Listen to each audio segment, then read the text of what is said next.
എങ്ങനെയുള്ള പ്രാർത്ഥനയ്ക്കാണ് ഏറെ ഫലമുണ്ടാകുന്നത് എന്ന് ചിന്തിച്ച് പലരും ചിന്താക്കുഴപ്പത്തിലാകാറുണ്ട്. വാക്കുകളെക്കാളും അംഗവിന്യാസത്തെക്കാളും പ്രധാനപ്പെട്ടത് എന്തെങ്കിലുമുണ്ടോ?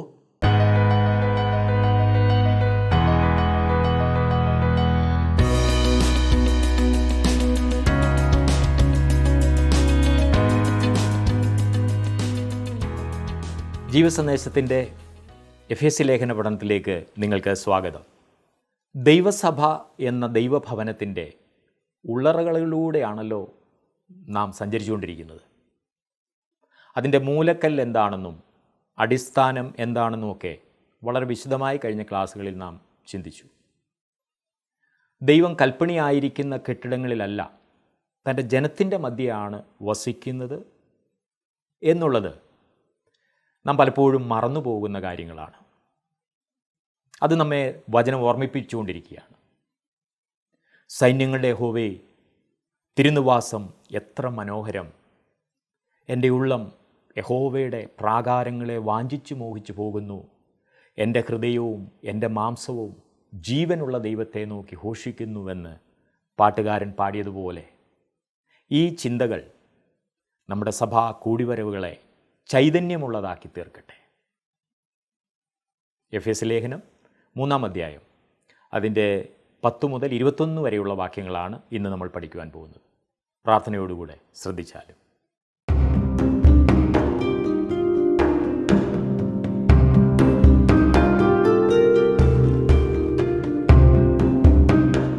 എഫേസ്യ ലേഖനം 1-ാം അധ്യായത്തിൽ നാം പൗലോസിൻ്റെ ഒരു പ്രാർത്ഥന കണ്ടിരുന്നു. ഇന്ന് ഈ 3-ാം അധ്യായത്തിൻ്റെ അവസാന ഭാഗത്തേക്ക് നാം വരുമ്പോൾ പൗലോസിൻ്റെ മറ്റൊരു പ്രാർത്ഥന കാണുന്നതാണ്. പൗലോസ് തൻ്റെ ഹൃദയം ദൈവസന്നിധിയിൽ പകരുന്ന ഈ അനുഗ്രഹീത പ്രാർത്ഥന നമുക്കൊരുമിച്ച് പഠിക്കാം. എഫേസ്യ ലേഖനം 3-ാം അധ്യായത്തിൻ്റെ 9-ാം വാക്യം വരെ നാം പഠിച്ചിരുന്നുവല്ലോ. ഇന്ന് മുൻപോട്ടുള്ള വാക്യങ്ങൾ നാം ഒരുമിച്ച് ചിന്തിക്കുവാൻ പോകുകയാണ്. 3-ാം അധ്യായത്തിൽ പൗലോസ് സഭ എന്ന മർമ്മത്തെക്കുറിച്ച് പറയുന്നു.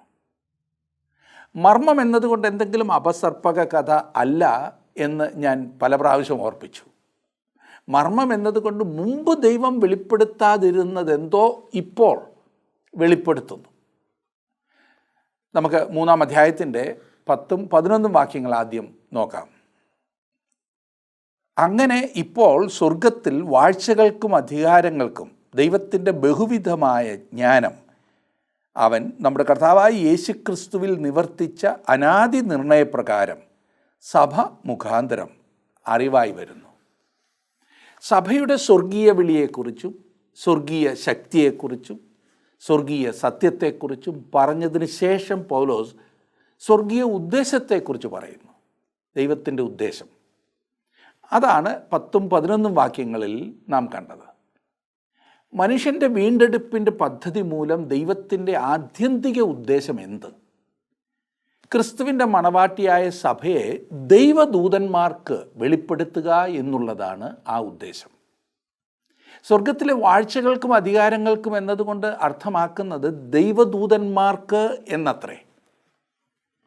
നമ്മുടെ കർത്താവായ യേശുക്രിസ്തുവിൽ നിവർത്തിച്ച അനാദി നിർണയപ്രകാരം സഭ മുഖാന്തരം അറിവായി വരുന്നു എന്ന് നമ്മൾ കേട്ടല്ലോ. പത്രോസ് തൻ്റെ 1-ാമത്തെ ലേഖനം എഴുതിയപ്പോൾ അതിൻ്റെ 1-ാം അധ്യായത്തിൻ്റെ 12-ാം വാക്യത്തിൽ ഇപ്രകാരം പറഞ്ഞു: അതിലേക്ക് ദൈവദൂതന്മാരും കുനിഞ്ഞു നോക്കുവാൻ ആഗ്രഹിക്കുന്നു എന്ന്. വീണ്ടെടുപ്പ് ദൈവദൂതന്മാർക്കുള്ളതല്ല.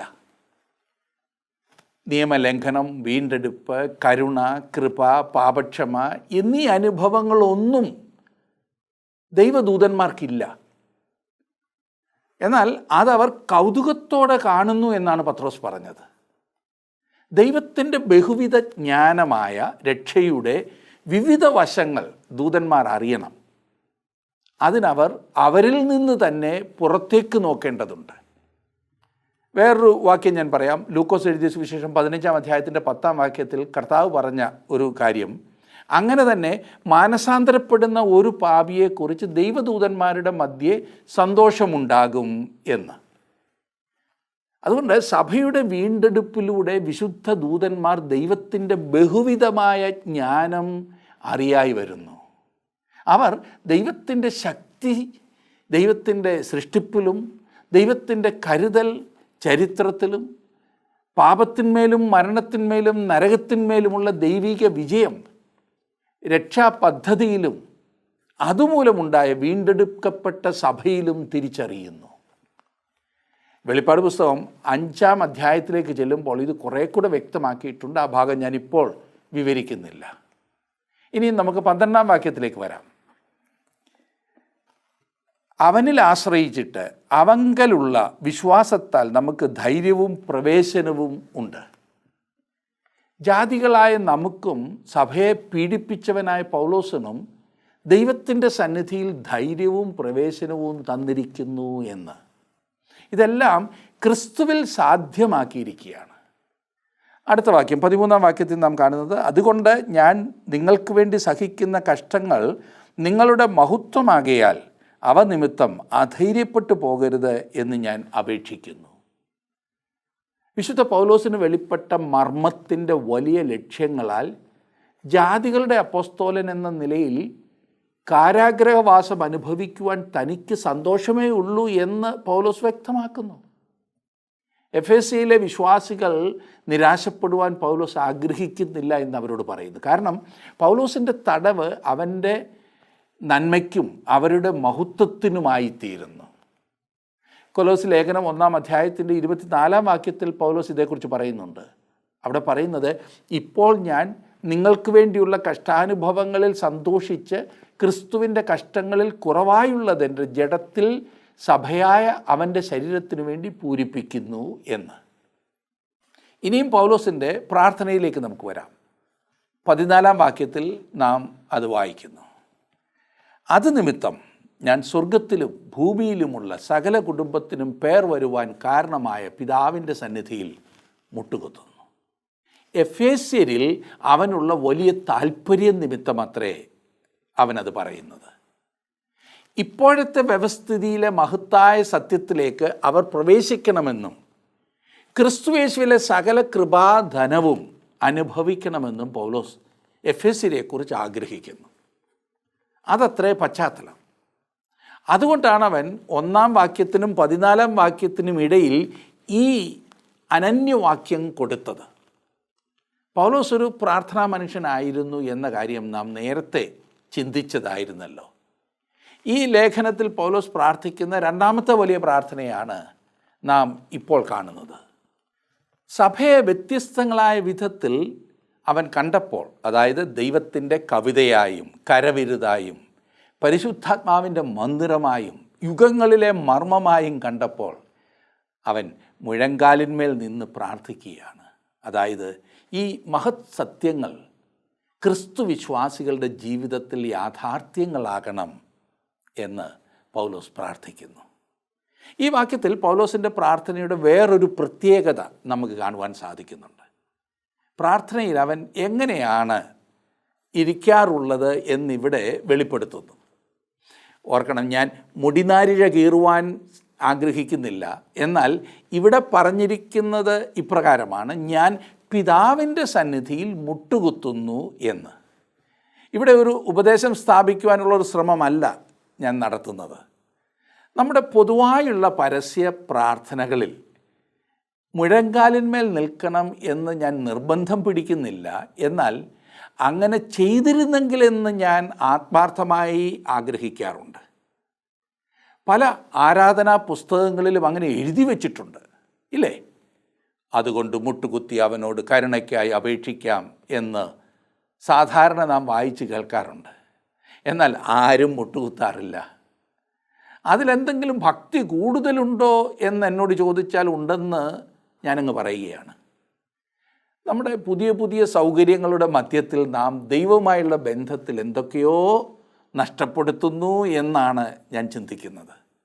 ദൈവസന്നിധിയിൽ കൂടുതൽ ഭക്തിയോടെ നാം ആയിരുന്നെങ്കിൽ എന്ന് ഞാൻ ആത്മാർത്ഥമായി ആഗ്രഹിച്ചു പോകുന്നു. ദൈവത്തെക്കുറിച്ചുള്ള നമ്മുടെ അറിവില്ലായ്മ പ്രതിഫലിപ്പിക്കുന്നതാണ് മിക്കവാറും ആരാധനകൾ. സൃഷ്ടികളായ നാം സൃഷ്ടാവായ ദൈവത്തിൻ്റെ മുൻപാകെ ശരിയായ ബഹുമാനം കാണിക്കേണ്ടതാണ്. പൗലോസ് അങ്ങനെയാണ് പ്രാർത്ഥിച്ചത്. അതാണ് ഉത്തമം എന്ന് എനിക്കും തോന്നുന്നു. രോഗികളായ ചിലർക്ക് ഈ പറഞ്ഞതുപോലെ സാധിച്ചില്ലെന്ന് വന്നേക്കാം. എന്നാൽ നമ്മുടെ നിൽപ്പോ ഇരിപ്പോ നമ്മുടെ പ്രാർത്ഥനയെ എങ്ങനെ സഹായിക്കുമെന്നത് വളരെ ആശ്ചര്യമായൊരു കാര്യമാണ്. മുഴങ്കാലിന്മേൽ നിന്ന് പ്രാർത്ഥിക്കുന്നത് ഒരു വ്യക്തിയെ തീർച്ചയായും സഹായിക്കും. ഇത് രഹസ്യ പ്രാർത്ഥനയിൽ ഏറെ സഹായിക്കും എന്നതിൽ തർക്കമില്ല. ഇത് നിർബന്ധമാണോ എന്ന് ചോദിച്ചാൽ ഒരിക്കലുമല്ല. ഈ കാര്യത്തിൽ താങ്കളുടെ ശ്രദ്ധയെ ഞാൻ ക്ഷണിച്ചെന്നേ ഉള്ളൂ. ഇങ്ങനെയാണ് പൗലോസ് ചെയ്തത്. പൗലോസ് നമുക്കിന്നൊരു ഒന്നാന്തരം മാതൃക തന്നെയാണ്. നമ്മുടെ കർത്താവും ഗത്സമനയിൽ പ്രാർത്ഥിച്ച വിധത്തെക്കുറിച്ച് സുവിശേഷത്തിൽ പറഞ്ഞിട്ടുണ്ടല്ലോ. ദൈവസന്നിധിയിൽ നാമും നമ്മുടെ മുട്ടിന്മേൽ നിന്ന് പ്രാർത്ഥിക്കുന്നത് ഉചിതമാണ്. മുട്ടുകുത്തുമ്പോൾ ഹൃദയത്തിൻ്റെ ആ നിലവാരം ശരീരത്തിൽ കൂടി പ്രകടിപ്പിക്കുകയാണ്. നമ്മുടെ പ്രാർത്ഥനാ ജീവിതത്തിൽ നാം വളരെ ശ്രദ്ധിക്കേണ്ടതുണ്ട് എന്നാണ് ഞാൻ പറഞ്ഞു വന്നത്. ഇവിടെ പൗലോസ് ദൈവത്തെ സംബോധന ചെയ്യുന്നത് പിതാവേ എന്നാണ്. അതെ, അവൻ നമ്മുടെ സ്നേഹവാനായ പിതാവാണ്. പിതാവിൻ്റെ സന്നിധിയിൽ മക്കൾ ചെന്ന് എങ്ങനെ പറയുമോ അതുപോലെ വേണം ദൈവസന്നിധിയിൽ നമ്മുടെ പ്രാർത്ഥന. പൗലോസിൻ്റെ പ്രാർത്ഥനകൾ എത്ര ചുരുങ്ങിയതായിരുന്നു എന്ന് താങ്കൾ ശ്രദ്ധിച്ചോ? ഇവിടെ എഫേസ് ലേഖനത്തിലും ഫിലിപ്പ് ലേഖനത്തിലും അവൻ്റെ പ്രാർത്ഥനകൾ വളരെ ചെറുതായിരുന്നു. വാസ്തവത്തിൽ തിരുവചനത്തിലെ പ്രാർത്ഥനകളെല്ലാം തന്നെ ഇതുപോലെ ചുരുക്കമുള്ള പ്രാർത്ഥനയായിരുന്നു. നമ്മുടെ കർത്താവ് തന്നെ പ്രാർത്ഥിച്ചത് നമുക്കറിയാമല്ലോ. കർത്താവ് പറഞ്ഞു, ജാതികൾ ചെയ്യുന്നത് പോലെ നാം നമ്മുടെ പ്രാർത്ഥനയിൽ ജൽപ്പനം ചെയ്യരുതെന്ന്. അവർ ചിന്തിക്കുന്നത് അവരുടെ നീണ്ട പ്രാർത്ഥനകൾ ദൈവം കേൾക്കുമെന്നത്രേ. എത്രയും നീട്ടി പ്രാർത്ഥിക്കുന്നുവോ, എത്രയും ആവർത്തിച്ച് പറയുമോ അത്രയധികം ദൈവത്തെ പ്രസാദിപ്പിക്കാം എന്ന തെറ്റായ ചിന്ത. ഇന്നും ഇതുപോലെ ചിന്തിക്കുന്ന അനേകരുണ്ട്. നീണ്ട ബോറൻ പ്രാർത്ഥനകൾ പ്രാർത്ഥിക്കുവാനുള്ള ചിലരുടെ സാമർഥ്യമൊന്നും പറയണ്ട. അതിന് മറുപടി ലഭിക്കണമെന്നൊന്നും അവർക്കില്ല. ഒരു ചടങ്ങ് പോലെ നിർവഹിക്കുന്നു, അത്രമാത്രം. എന്നെ ശ്രദ്ധിക്കുന്ന പ്രിയ സുഹൃത്തെ, ഹൃദയത്തിൻ്റെ ആഴത്തിൽ നിന്നുള്ള പ്രാർത്ഥനയാണ് ദൈവം ആഗ്രഹിക്കുന്നത്. ഇസ്രായേലിന് വേണ്ടി മോശ പ്രാർത്ഥിച്ച പ്രാർത്ഥന വെറും 3 വാക്യങ്ങളിലാണ് രേഖപ്പെടുത്തിയിരിക്കുന്നത്. കർമ്മേൽ പർവ്വതത്തിൽ ബാലിൻ്റെ പ്രവാചകന്മാർക്കെതിരായി ഏകനായി നിന്ന് ഏലിയാവ് പ്രാർത്ഥിച്ച ആ ഉന്നതമായ പ്രാർത്ഥന ഒരൊറ്റ വാക്യത്തിൽ ഉൾക്കൊള്ളിച്ചിരിക്കുന്നു. നെഹമ്യാവിൻ്റെ വലിയ പ്രാർത്ഥന 7 വാക്യങ്ങളിൽ തീർന്നു. നമ്മുടെ കർത്താവിൻ്റെ മഹാപുരോഹിത പ്രാർത്ഥന എന്നറിയപ്പെടുന്ന യോഹന്നാൻ എഴുതിയ സുവിശേഷം 17-ാം അധ്യായം 3 മിനിറ്റ് കൊണ്ട് ചൊല്ലിത്തീരുവാനുള്ളതേ ഉള്ളൂ. എന്നാൽ ഏറ്റവും ചുരുങ്ങിയ പ്രാർത്ഥന പ്രാർത്ഥിച്ചത് ആരാണെന്നറിയാമോ? ശിമോൻ പത്രോസ്. കർത്താവേ, എന്നെ രക്ഷിക്കണേ. ഗലീല കടലിലെ തിരമാലകളിൽ അവൻ മുങ്ങിത്താഴുവാൻ തുടങ്ങിയപ്പോഴാണ് ഈ പ്രാർത്ഥന പ്രാർത്ഥിച്ചത്. അത് അത്ര ചുരുക്കമായിരുന്നതിനാൽ ചിലർ അതിനെ ഒരു പ്രാർത്ഥനയായി പോലും കാണാറില്ല. എന്നാൽ അതൊരു പ്രാർത്ഥന തന്നെയാണ്. അതിന് ഉടനെ തന്നെ ഉത്തരം ലഭിക്കുകയും ചെയ്തു. നമ്മിൽ പലരും പ്രാർത്ഥിക്കുന്നത് പോലെ ശിമോൻ പത്രോസ് പ്രാർത്ഥിച്ചിരുന്നെങ്കിൽ മുഖവര കഴിഞ്ഞ് വിഷയത്തിലേക്ക് കടക്കുന്നതിന് മുൻപ് 2 കിലോമീറ്റർ വെള്ളത്തിനടിയിലെത്തിയേനെ. അത് അങ്ങനെയാണ്. നാം പ്രാർത്ഥിക്കുന്നത് എങ്ങനെയാണെന്ന് പറയേണ്ടതില്ലല്ലോ. എന്നാൽ ആവശ്യത്തിൻ്റെ മുഖത്ത് ശിമോൻ പത്രോസ് വിളിച്ചപേക്ഷിച്ചു. പ്രാർത്ഥന ചുരുങ്ങിയതും വിഷയത്തിൽ മാത്രം നിൽക്കുന്നതുമായിരിക്കണം എന്നാണ് ഞാൻ ചിന്തിക്കുന്നത്. പ്രാർത്ഥന ഹൃദയത്തിൻ്റെ ആഴത്തിൽ നിന്നുമാകുമ്പോൾ മാത്രമേ ഈ പറഞ്ഞതുപോലെ അർത്ഥവത്തായി അത് തീരൂ. ഇല്ലെങ്കിൽ ജൽപ്പനമാകും. പൗലോസ് പറയുന്നു, സ്വർഗത്തിലും ഭൂമിയിലുമുള്ള സകല കുടുംബത്തിനും പേർ വരുവാൻ കാരണമായ പിതാവ് എന്ന്. കുടുംബം എന്ന പദം പിതൃത്വം എന്ന് തർജ്ജിമ ചെയ്യാവുന്നതാണ്. എവിടെയുമുള്ള പിതൃത്വത്തിൻ്റെ മാതൃക ദൈവമാണ്. പിതൃത്വം എന്ന് പറയുന്നതിൽ സ്നേഹം, മനസ്സലിവ്, കരുതൽ, പരിപാലനം, ഭരണം ഇവയെല്ലാം അടങ്ങിയിരിക്കുന്നു. അവിടെ നിന്നാണ് എല്ലാറ്റിൻ്റെയും ആരംഭം. മറ്റെല്ലാ പിതൃത്വവും അനുകരണം മാത്രമാണ്. ആദാമിനെ ദൈവത്തിൻ്റെ മകൻ എന്നാണ് പറഞ്ഞിരിക്കുന്നത്. ലൂക്കോസ് എഴുതിയ സുവിശേഷം 3-ാം അധ്യായത്തിൻ്റെ 38-ാം വാക്യത്തിൽ നാം അത് വായിക്കുന്നു. അത് സൃഷ്ടിപ്പുമായുള്ള ബന്ധത്തിലാണ് പറഞ്ഞിരിക്കുന്നത്. വീണ്ടും ജനനത്താൽ ക്രിസ്തു വിശ്വാസികൾ ദൈവമക്കളാകുന്നു. സ്വാഭാവികമായി എല്ലാ മനുഷ്യരും ദൈവമക്കൾ അല്ല, പിന്നെയോ അവർ അനുസരണക്കേടിൻ്റെ മക്കളും കോപത്തിൻ്റെ മക്കളുമാണ്. സൃഷ്ടാവെന്ന നിലയിൽ ദൈവം ഓരോ മനുഷ്യൻ്റെയും പിതാവാണ്. രക്ഷകൻ എന്ന നിലയിൽ വിശ്വസിക്കുന്നവരുടെ മാത്രം പിതാവാണവൻ. സകല മനുഷ്യരെയും ഒരിക്കൽ രക്ഷിക്കുന്ന ദൈവത്തിൻ്റെ സാർവലൗകിക പിതൃത്വം എന്നൊന്ന് തിരുവചനത്തിലെങ്ങുമില്ല എന്നോർക്കണം. നീ വീണ്ടും ജനിക്കണം, അതാണ് ദൈവവചനം പറയുന്നത്. ദൈവത്തിന് വളരെ വലിയ അനുഗ്രഹിക്കപ്പെട്ട കുടുംബമുണ്ട്. ഇത് നാം ഓർക്കണം. ഇനി 16 മുതലുള്ള വാക്യങ്ങൾ നമുക്ക് നോക്കാം. എഫെസ്യ ലേഖനം 3-ാം അധ്യായത്തിൻ്റെ 16-ാം വാക്യം. അവൻ തൻ്റെ മഹത്വത്തിൻ്റെ ധനത്തിനൊത്തവണ്ണം അവൻ്റെ ആത്മാവിനാൽ നിങ്ങൾ അകത്തെ മനുഷ്യനെ സംബന്ധിച്ച് ശക്തിയോടെ ബലപ്പെടേണ്ടതിനും ക്രിസ്തു വിശ്വാസത്താൽ നിങ്ങളുടെ ഹൃദയങ്ങളിൽ വസിക്കേണ്ടതിനും വരം നൽകണമെന്നും നിങ്ങൾ സ്നേഹത്തിൽ വേരൂന്നി അടിസ്ഥാനപ്പെട്ടവരായി വീതിയും നീളവും ഉയരവും ആഴവും എന്ത് എന്ന് സകല വിശുദ്ധന്മാരോടും കൂടെ ഗ്രഹിപ്പാനും പരിജ്ഞാനത്തെ കവിയുന്ന ക്രിസ്തുവിൻ സ്നേഹത്തെ അറിയുവാനും പ്രാപ്തരാകുകയും ദൈവത്തിൻ്റെ എല്ലാ നിറവിനോളം നിറഞ്ഞു വരികയും വേണം എന്നും പ്രാർത്ഥിക്കുന്നു. പൗലോസ് വീണ്ടും പ്രാർത്ഥിക്കുന്നത് അവൻ തൻ്റെ മഹത്വത്തിൻ്റെ ധനത്തിനൊത്തവണ്ണം എന്നാകുന്നു. അല്ലാതെ അവൻ്റെ മഹത്വത്തിൻ്റെ ധനത്തിൽ നിന്നും എന്നല്ല.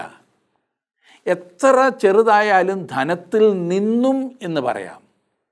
വലിയ ധനികർ തങ്ങളുടെ ധനത്തിൽ നിന്ന് നിസാര തുകകൾ സംഭാവന ചെയ്യുന്നത് കാണാം. എന്നാൽ ധനത്തിന് ഒത്തവണ്ണം എന്ന് പറയുമ്പോൾ അത് വലിയ തുകയായിരിക്കും. ആവശ്യത്തിന് തക്കവണ്ണം എന്നുമല്ല ഇവിടെ പറയുന്നത്.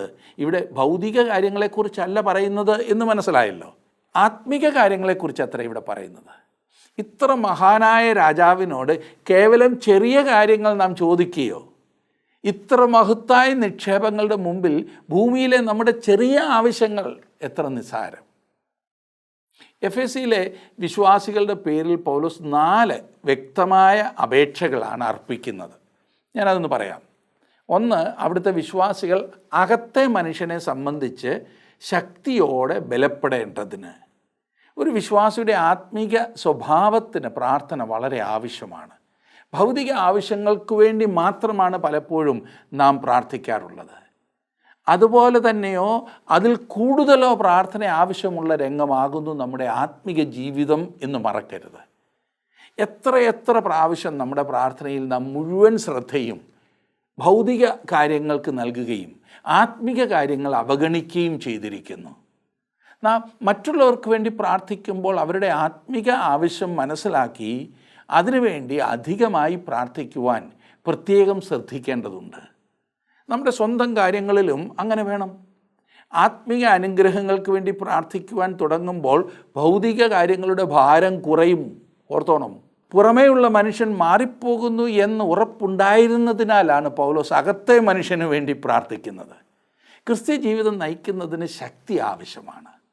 അതെ, കൃപയിൽ വളരുന്നതിന്, തികഞ്ഞ പക്വതയിലേക്ക് വരുന്നതിനായി ശക്തി ആവശ്യമാണ്. അവ പരിശുദ്ധാത്മാവിൻ്റെ പ്രവർത്തനമാണ്. അതിന് ശക്തിയാണ് ആവശ്യം. അതുകൊണ്ട് പ്രാർത്ഥന ദൈവവുമായുള്ള നമ്മുടെ ബന്ധത്തെ ദൃഢമാക്കുന്ന വിധത്തിലായിരിക്കണം. പുറമേയുള്ള മനുഷ്യന് വേണ്ടി വളരെയേറെ പ്രാർത്ഥിക്കുവാൻ നാം ശ്രദ്ധിക്കാറുണ്ട്. അതിനെന്തെങ്കിലും തെറ്റുണ്ട് എന്ന് ഞാൻ പറഞ്ഞില്ല. മറ്റുള്ളവർക്ക് വേണ്ടി പ്രാർത്ഥിക്കുന്നത്, അതെ, ഭൗതിക ആവശ്യങ്ങൾക്ക് വേണ്ടി പ്രാർത്ഥിക്കുന്നത് എത്രയോ നല്ല കാര്യമാണ്. മധ്യസ്ഥത അണയ്ക്കുക എന്ന് നാം പറയാറുണ്ടല്ലോ. എത്രയോ മനോഹരമായ അനുഭവമാണത്. പൗലോസ് മറ്റുള്ളവർക്ക് വേണ്ടിയും തനിക്ക് വേണ്ടി തന്നെയും പ്രാർത്ഥിച്ചു. തൻ്റെ ജഡത്തിലെ ശൂലം നീക്കിക്കളയുവാൻ പൗലോസ് ദൈവത്തോട് 3 പ്രാവശ്യം പ്രാർത്ഥിച്ചതായി നാം കൊരിന്ത്യർക്ക് എഴുതിയ 2-ാം ലേഖനം 12-ാം അധ്യായത്തിൽ വായിക്കുന്നു. ദൈവം പ്രാർത്ഥന കേൾക്കുന്നു എന്നും ദൈവം പ്രാർത്ഥനയ്ക്ക് മറുപടി നൽകുന്നു എന്നതും വളരെ നല്ല കാര്യമാണ്. ആത്മീയ ആവശ്യങ്ങൾ നിറവേറിക്കഴിയുമ്പോൾ ഭൗതികമായവയെ നേരിടുവാൻ നമുക്ക് ശക്തി ലഭിക്കും. അതാണ് പൗലോസിന് ലഭിച്ചത്. ജഡത്തിലെ ശൂലം അവിടെ തന്നെ ഇരുന്നു, എന്നാൽ അവയെ അംഗീകരിക്കുവാൻ പൗലോസിന് ദൈവകൃപ ലഭിച്ചു. രണ്ടാമത്, പൗലോസിൻ്റെ രണ്ടാമത്തെ അപേക്ഷ ക്രിസ്തു വിശ്വാസത്താൽ നിങ്ങളുടെ ഹൃദയങ്ങളിൽ വസിക്കണം എന്നുള്ളതത്രേ. കർത്താവിൻ്റെ ചിന്ത നമ്മിലുണ്ടാകണം. അതാണ് ഇവിടുത്തെ അർത്ഥം. നിങ്ങൾ എന്നിലും ഞാൻ നിങ്ങളിലും എന്ന് ക്രിസ്തു പറഞ്ഞല്ലോ. പൗലോസ് വിളിച്ചു പറഞ്ഞത് ക്രിസ്തു എന്നിൽ ജീവിക്കുന്നു എന്നത്രേ. ഗലാത്യ ലേഖനം 2-ാം അധ്യായത്തിൻ്റെ 20-ാം വാക്യത്തിൽ അവൻ അത് വളരെ കൃത്യമായി പറഞ്ഞിട്ടുണ്ട്. ക്രിസ്തുവിൽ എന്നതത്രേ എഫേസ്യ ലേഖനത്തിൽ ഏറ്റവും കൂടുതൽ ഉപയോഗിച്ചിരിക്കുന്ന പദം. ക്രിസ്തു നമ്മിൽ എന്നതത്രേ അതിൻ്റെ അനുഗ്രഹീതമായ പ്രതിരൂപം. ക്രിസ്തുവിൽ അതാകുന്നു നമ്മുടെ സ്ഥാനം, പദവി. ക്രിസ്തു നമ്മിൽ അതാകുന്നു നമ്മുടെ സമ്പത്ത്, അതാകുന്നു നമ്മുടെ സ്വത്ത്. അതത്രേ അതിലെ പ്രായോഗികമായ വശം. കൊരിന്ത്യർക്ക് എഴുതിയ 2-ാം ലേഖനം 13-ാം അധ്യായത്തിൻ്റെ 5-ാം വാക്യം നാം വായിക്കുമ്പോൾ ഇപ്രകാരമാണ് അവിടെ കാണുന്നത്: നിങ്ങൾ വിശ്വാസത്തിലിരിക്കുന്നുവോ എന്ന് നിങ്ങളെ തന്നെ പരീക്ഷിപ്പീൻ, നിങ്ങളെ തന്നെ ശോധന ചെയ്യുവീൻ. നിങ്ങൾ കൊള്ളരുതാത്തവർ അല്ല എന്നു വരികിൽ യേശുക്രിസ്തു നിങ്ങളിലുണ്ട് എന്ന് നിങ്ങളെ തന്നെ അറിയുന്നില്ലയോ? ഒരു താൽക്കാലിക സന്ദർശകനായിട്ടല്ല ക്രിസ്തു വന്നത്, പിന്നെയോ പരിശുദ്ധാത്മാവിലൂടെ സ്ഥിരമായി നമ്മിൽ ജീവിക്കുവാനാണ് അവൻ വന്നത്. യോഹന്നാൻ എഴുതിയ സുവിശേഷം 15-ാം അധ്യായത്തിൻ്റെ 5-ാം വാക്യത്തിൽ നാം വായിക്കുന്നത്: ഞാൻ മുന്തിരിവള്ളിയും നിങ്ങൾ കൊമ്പുകളുമാകുന്നു. ഒരുത്തൻ എന്നിലും ഞാൻ അവനിലും വസിക്കുന്നുവെങ്കിൽ അവൻ വളരെ ഫലം കായ്ക്കും. എന്നെ പിരിഞ്ഞ് നിങ്ങൾക്ക് ഒന്നും ചെയ്യുവാൻ കഴിയുകയില്ല. വിശ്വാസികൾ ക്രിസ്തുവിൻ്റെ പരിജ്ഞാനത്തെ കവിയുന്ന സ്നേഹത്തിൻ്റെ വ്യാപ്തി അറിയണം എന്നുള്ളതാണ് മൂന്നാമത്തെ കാര്യമായി പൗലോസ് പ്രാർത്ഥിക്കുന്നത്. അവർ സ്നേഹത്തിൽ വേരൂന്നി അടിസ്ഥാനപ്പെട്ടവരാകണമെന്നത്രേ പൗലോസ് എഫെസോസിലെ വിശ്വാസികൾക്ക് വേണ്ടി പ്രാർത്ഥിക്കുന്നത്. വേരൂന്നുക എന്നത് സസ്യശാസ്ത്രത്തെ സൂചിപ്പിക്കുന്നതാണല്ലോ. അതെ, ജീവൻ, അടിസ്ഥാനപ്പെടുക, അത് വാസ്തുവിധിയെ സൂചിപ്പിക്കുന്നതാണ്, ഉറപ്പിനെ. ഇത് എല്ലാ വിശുദ്ധന്മാർക്കും വേണ്ടിയിട്ടുള്ളതാണ്. പരിജ്ഞാനത്തെ കവിയുന്ന ക്രിസ്തുവിൻ സ്നേഹത്തെ അവർ അറിയണമെന്ന് പൗലോസ് ആഗ്രഹിക്കുന്നു. ക്രിസ്തുവിൻ്റെ സ്നേഹത്തിൻ്റെ വ്യാപ്തി ദൈവസ്നേഹം തന്നെയാണ്. വീതി ക്രിസ്തുവിൻ്റെ കരങ്ങൾ ലോകത്തിനു ചുറ്റുമെത്തുന്നതാണ്. ഞാൻ വാതിലാകുന്നു, എന്നിലൂടെ കടക്കുന്നവൻ രക്ഷപ്പെടുമെന്ന് കർത്താവ് അരുളി ചെയ്തു. എൻ്റെ അടുക്കൽ വരുന്നവനെ ഞാൻ ഒരു നാളും തള്ളിക്കളകയില്ല എന്നും കർത്താവ് അരുളി ചെയ്തു. ഇനി നീളം ലോകസ്ഥാപനത്തിനു മുമ്പ് അറുക്കപ്പെട്ട കുഞ്ഞാട്ടിൽ ആരംഭിക്കുന്ന നിത്യതയുടെ അവസാനമില്ലാത്ത യുഗങ്ങളിലേക്ക് നീണ്ടുപോകുന്നു. ഇനി ഉയരം ദൈവസിംഹാസനം വരെ എത്തുന്നതാണ്. ദൈവരൂപത്തിലിരുന്നവൻ ദൈവത്തോടുള്ള സമത്വം മുറുകെ പിടിച്ചു കൊള്ളണമെന്ന് വിചാരിച്ചില്ല. ഇനിയും ആഴം ക്രൂശിലെ മരണം വരെ എത്തുന്നതാണ്. ഫിലിപ്പി ലേഖനം 2-ാം അധ്യായത്തിൻ്റെ 8-ാം വാക്യത്തിൽ നാം അത് കാണുന്നു. ക്രിസ്തുവിൻ സ്നേഹത്തിൻ്റെ വിശാലമായ അനുഭവങ്ങളിലേക്ക് ഒരു ക്രിസ്തു വിശ്വാസിയെ നയിക്കുവാൻ പരിശുദ്ധാത്മാവിന് മാത്രമേ സാധിക്കൂ. ഇത് അനാദിയായതിനാൽ മാനുഷിക ഗ്രഹണശക്തിക്കപ്പുറവുമാണ്. പൗലോസ് പ്രാർത്ഥിക്കുന്ന 4-ാമത്തെ കാര്യം വിശ്വാസികൾ ദൈവത്തിൻ്റെ എല്ലാ നിറവിനോളം നിറഞ്ഞു വരയണം എന്നുള്ളതാണ്. അവസാനത്തേതായ അപേക്ഷ അതാണ്. അങ്ങനെ ക്രിസ്തുവിനാൽ നിറയപ്പെടുക. ക്രിസ്തുവിൻ്റെ സ്നേഹത്തെ നാം ഗ്രഹിക്കുന്നത് അനുസരിച്ച് നാം ദൈവത്തിൻ്റെ എല്ലാ നിറവിനാലും നിറയപ്പെടും. 20-21 വാക്യങ്ങൾ കൂടി ഞാനൊന്ന് വായിക്കാം. 3-ാം അധ്യായത്തിൻ്റെ 20-21 വാക്യങ്ങൾ. എന്നാൽ നാം ചോദിക്കുന്നതിലും നനയ്ക്കുന്നതിലും അത്യന്തം പരമായി ചെയ്യുവാൻ നമ്മിൽ വ്യാപരിക്കുന്ന ശക്തിയാൽ കഴിയുന്നവന് സഭയിലും ക്രിസ്തു യേശുവിലും എന്നേക്കും തലമുറ തലമുറയായും മഹത്വമുണ്ടാകട്ടെ. ആമീൻ. ഇതൊരു സ്തുതിഗീതവും ആശീർവാദവുമാണ്. ഇത് പൗലോസിൻ്റെ പ്രാർത്ഥന ഉപസംഹരിക്കുകയാണ്. ഈ ലേഖനത്തിൻ്റെ ആദ്യത്തെ പ്രധാന ഭാഗവും ഇവിടെ അവസാനിക്കുകയാണ് ചെയ്യുന്നത്.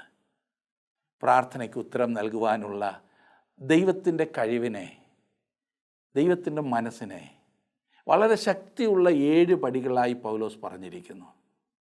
ഈ 2 വാക്യത്തിലും നമുക്കത് കാണാൻ സാധിക്കും. ഒന്ന്, അവന് ചെയ്യുവാൻ കഴിയും, അവൻ വെറുതെ ഇരിക്കുകയല്ല. 2, നാം ചോദിക്കുന്നത് ചെയ്യുവാൻ അവന് കഴിയും, അവൻ പ്രാർത്ഥന കേൾക്കുകയും ഉത്തരം നൽകുകയും ചെയ്യുന്നു. ദൈവത്തിന് ചെയ്യുവാൻ കഴിയുന്നതിന് പരിമിതി ഒന്നുമില്ല. പലപ്പോഴും നാം ദൈവത്തെ പരിമിതിപ്പെടുത്തുന്നതാണ് പ്രശ്നം നമ്മിലാണോ ദൈവത്തിലാണോ? എന്നെ ശ്രദ്ധിക്കുന്ന താങ്കൾ സമ്മതിക്കുമോ പ്രശ്നം പ്രാർത്ഥിക്കുന്ന നമ്മിൽ തന്നെയാകുന്നു എന്ന്? അത് നമുക്കൊന്ന് ശരിയാക്കി ദൈവസന്നിധിയിലേക്ക് ചെല്ലാം. നമ്മുടെ ജീവിതത്തിൽ ഏറ്റവും നല്ലതിന് വേണ്ടി അവൻ പ്രവർത്തിക്കുന്നവനാണ്. അതിനായി ദൈവം നിങ്ങളെ ശക്തീകരിക്കട്ടെ, ദൈവം നിങ്ങളെ അനുഗ്രഹിക്കട്ടെ.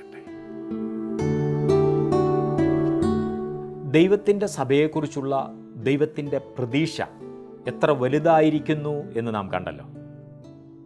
എല്ലാറ്റിലും എല്ലാം നിറയ്ക്കുന്നവനായ ദൈവത്തിൻ്റെ നിറവിനോളമായി തീരുവാനാണ് തൻ്റെ സഭയെക്കുറിച്ച് ദൈവം ആഗ്രഹിക്കുന്നത്.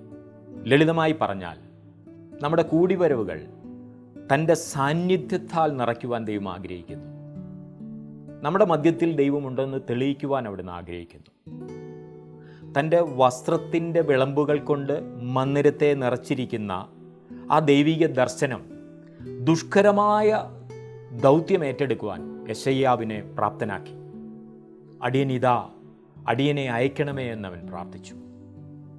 2 or 3 പേർ എൻ്റെ നാമത്തിൽ കൂടി വരുന്നിടത്തൊക്കെയും ഞാൻ അവരുടെ നടുവിലുണ്ട് എന്നാണ് സഭയുടെ നാഥനായ യേശുക്രിസ്തു അരുളി ചെയ്തത്. ദൈവത്താൽ നിറയപ്പെട്ടവരായി തീരുവാൻ വേണ്ടി നമുക്ക് പ്രാർത്ഥിക്കാം, കാത്തിരിക്കാം. ക്ലാസ്സുകൾ നിങ്ങൾക്ക് അനുഗ്രഹമായിരിക്കുന്നുവെങ്കിൽ മറ്റുള്ളവരിൽ എത്തിക്കുവാനും ഉത്സാഹിച്ചാട്ടെ.